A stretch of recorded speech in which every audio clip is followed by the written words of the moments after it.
Kristo Yezu akuzwe, ni Marie Clarisse Mukandengo, tugiye gusoma muri Timote wa kabiri, umutwe wa 4, umurongo wa 1 kugera ku wa 5. Dufatanye. Kwamamaza ijambo ry'Imana. Nkurahije imbere y'Imana n'imbere ya Kristo Yezu uzacira imanza abazima n'abapfuye, ku mpamvu y'ukwigaragaza kwe n'ubwami bwe. Amamaza ijambo, uryigishe igihe n'imburagihe, wumvishe ingingo, utote, ushishikaze mu bwihangane butarambirwa, uharanire kujijura. Kuko hazaza igihe abantu batazihanganira inyigisho ziboneye, ahubwo bakurikije irari ryabo n'ubukirigitwa bw'amatwi yabo, bakazikoranyirizaho umukumbi w'abigisha, maze ukuri bakakwima amatwi yabo ngo bahugukire ibitagira shinge. Wowe rero urabe maso muri byose, wiyumanganye ibitotezo, ushishikarire kogeza inkuru nziza, urangize neza ubutumwa bwawe. Kristo Yezu akuzwe, ni Marie Clarisse Mukandengo, ndi kubibutsa ko turi gusoma muri Timote wa kabiri, umutwe wa 4, umurongo wa 1 kugera ku wa 5. Reka dusubiremo. Ngo kwamamaza ijambo ry'Imana. Nkurahije imbere y'Imana n'imbere ya Kristo Yezu uzacira imanza abazima n'abapfuye ku mpamvu y'ukwigaragaza kwe n'ubwami bwe. Amamaza ijambo ry'Imana. Uryigishe igihe n'imburagihe, wumvishe ingingo, utote, ushishikaze mu bwihangane butarambirwa, uharanire kujijura. Kuko hazaza igihe abantu batazihanganira inyigisho ziboneye, ahubwo bakurikije irari ryabo n'ubukirigitwa bw'amatwi yabo, bakazikoranyirizaho umukumbi w'abigisha, maze ukuri bakakwima amatwi yabo ngo bahugukire ibitagira shinge. Wowe rero urabe maso muri byose, wiyumanganye ibitotezo, ushishikarire kogeza inkuru nziza, urangize neza ubutumwa bwawe. Kristo Yezu akuzwe, ni Marie Clarisse Mukandengo. Twasomaga muri Timote wa kabiri, umutwe wa 4, umurongo wa 1 kugera ku wa 5. Nshuti yanjye, Timote aratubwira ngo twamamaze ijambo ry'Imana. Maze igihe nkubwira ngo gerageza ureke ibi, ariko cyane cyane ku kintu kijyanye n'ubuzima bwa roho, ubuzima bw'uburwayi bwo mu mutwe. Kristo Yezu akuzwe. Roho nzima itura mu mubiri muzima.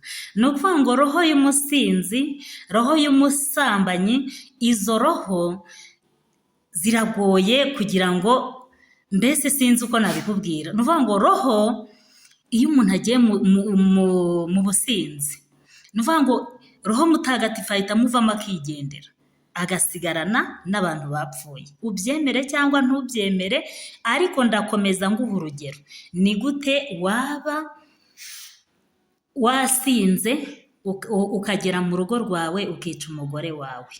Ni gute waba wasinze ukagera mu rugo ukica umugabo wawe? Kristo Yezu akuzwe. None se ni roho mutagatifu ukubwiriza gukora ubwicanyi? Kristo Yezu akuzwe. Ubusinzi n'ubusambanyi ni ibyaha bikorerwa mu mubiri ako kanya. Niyo mpamvu ari byo nibanzeho, kugira ngo buri muntu wese abashe kugira icyo atekereza. Ubusambanyi nabwo ni ukuvuga ngo ni abantu babiri bari mu gikorwa cy'ubusambanyi. Abo bantu babiri rero ni ukuvuga ngo bari gusamba, ni abapfu babiri muri make. Niba umuntu ari gusamba agahora na mugenzi we nawe uri gusamba, niho babyita gusambana. Kristo Yezu akuzwe. None se roho mutagatifu aba ari hagati y'ibyo bikorwa bibiri? Usubize. Kristo Yezu akuzwe. Njye ndi Marie Clarisse Mukandengo, ariko nawe ushyire ubwenge ku gihe utekereze, nk'uko mu by'ukuri umutima wawe utekereza cyangwa nk'uko wiyumvisha. Wibaze ngo ese niba nasinze nkagenda nkakubita umugore wanjye, ni Roho Mutagatifu unyoboye kumukubita? Ariko uri mu ijambo ry'Imana, ni ukuvuga ngo agomba kwamamaza ijambo ry'Imana igihe n'imburagihe. Niko hano muri Timoteyo wa 2:1-5 batubwira. Ni ukuvuga ngo igihe n'imburagihe, igisha abantu ko ubusinzi ari bubi, igisha abantu ko ubusambanyi ari bubi. Ndabizi neza igihe twahanganye no kuvuga ijambo ry'Imana, shitani nayo irahaguruka, shitani nayo iraturwanya, shitani iturwanya yivuye inyuma. Kandi shitani ntabwo iturwanyiriza ahantu habi, ahubwo iturwanyiriza mu bavandimwe bacu, iturwanyiriza mu bagore bacu, iturwanyiriza mu bagabo bacu, iturwanyiriza muri ba bandi dufitanye na bisano. Kristo Yezu akuzwe. Erega uyu munsi nino telefone ubona mfite, uyu munsi Sekibi ashobora kuyikoresha ari kundwanya kubwira ijambo ry'Imana ryonyine mvuze. Kristo Yezu akuzwe. Ni ukuvuga ngo iri jambo ry'Imana shitani ntabwo ibyishimira kumva Clarisse ari kwamamaza ijambo ry'Imana. Ni ukuvuga ngo iki rero izakoresha nyirasenge w'umuntu, wenda njye ntawe mfite mu mbabarire, izakoresha abavandimwe b'umuntu, izakoresha ba sogokuru na ba sogokuruza kugira ngo bakunde bakurwanye bivuye inyuma. Bazabigenza baterera. Ni ukuvuga ngo iyo telefone ashobora no gufatira ijambo rya Marie Clarisse Mukandengo yavuze, akaritura ibitambo byabo ikuzimu kugira ngo akunde ambuze amahoro n'umutekano. Kristo Yezu akuzwe. Nanone muri iyo nzogu uri gutekereza gutya, njye nabibonye mu nzozi, banza kubyibaza ndabaza Imana, kubera iki biri kuza mu nzozi ibintu ngo byo guterekerera ku nzoga? Ese bibaho? Ese ibintu byo guterekerera ku biryo bibaho? Kristo Yezu akuzwe. Naje kugera gutya rero ndi kubyibazaho ko bibaho, ntinya no kubivuga, ariko nagiye kumva numva umuntu araje arambwira ati shawe, ati ubu naragowe, ati ubu nagiye kwerekana umugore wacu, noneho nsanga data wacu ibiryo hari ibintu yabiterekereyeho. Muri make ibiryo yabyeretse abakurambere babo. Kristo Yezu akuzwe. Noneho arangije uwariye kuri ibyo biryo wese yatashye inda yabyimbye kandi atigeze arya ibiryo byinshi. Nawe rero wibaze, nanjye nibaze, shitani ntabwo iri kure yacu, iri bugufi yacu, iri mu miryango yacu. Niba dufite abavandimwe badasenga bazatwohereza ikuzimu tutabishaka, niba dufite ba data bacu na ba mama bacu badasenga bazatwoherezayo, niba dufite abantu muri make mu miryango yacu, ni ukuvuga ngo hari umuntu uba warakoze ibintu bizakurikirana igisekuru cyose. Kristo Yezu akuzwe. Niba uwo muntu yaraterekereye akavuga rero ati nzatwara umwana w'imfura wo mu muryango wose uzankomokaho, ni ukuvuga ngo uwo mwana w'imfura ashobora kuvukana igicuri, ashobora kuvuka atameze neza, ashobora kuvukana ubusinzi bukabije, ashobora kuvukana ubusambanyi bukabije. Niyo mpamvu wumva mu madini amwe n'amwe bavuga ngo reka tumukorere deliverance. Deliverance ni ukumuvana mu gisekuru kibi ukamujyana mu kindi. Kristo Yezu akuzwe.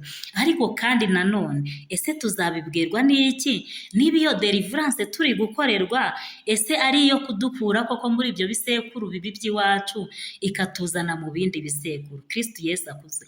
Muri ino minsi rero hagezweho gukiza abarwayi, hagezweho gutega abantu amatwi, hagezweho ibintu byinshi by'impuhwe z'Imana. Ariko nanone kwizera padiri wagusengeye, wizeye imbaraga aho zikuye? Ese ni mu gisekuru cyiwe? Ese ni imbaraga ngo yaciriye ikuzimu? Kwizera ngo pasiteri runaka, ese izi mbaraga ari gukoresha ni izo mu kihe gisekuru? Ese nawe yaziciriye ikuzimu? Kristo Yezu akuzwe. Ibyo byose nibyo tubona ku masosho media, tukumva ngo pasiteri runaka yagiye gucisha imbaraga ikuzimu, yagiye hanze. yagiye hehe? Jyewe wenda nkanjye ndi umukatolike, ntabwo nabyemera neza bitewe n'ukwemera kwanjye, ariko kandi sinanabihakana bitewe n'ukwemera kwanjye. Kubera iki? Ni ukuvuga ngo njye nemera yuko ikuzimu ari aha ku isi, nkemera ko no mu ijuru ari aha ku isi. Simbizi, njye niyo myemerere yanjye, kuko nagerageje kumva abantu bacukuye cyane cyane abacukura amabuye y'agaciro, ntawe uragera aho ngaho ikuzimu ndi kumva ngo agereyo abone shitani ayizamure. Abagendeye mu ndege nabo numva ngo batumbagiye ikirere, njye sindayigenderamo mu mbabarire, bageramo hagati wenda bagahura n'ibicu byinshi, cyangwa se no hejuru y'inyanja bagahura niba ari ngo sekusi n'iki nuko mbyumva, wenda inyanja ikaba yakurura iyo ndege yituramo, ariko mu by'ukuri ntawe urambwira ngo mu ijuru ni hejuru iriya. Ariko kuko nemera ko roho mutagatifu ari muri Marie Clarisse,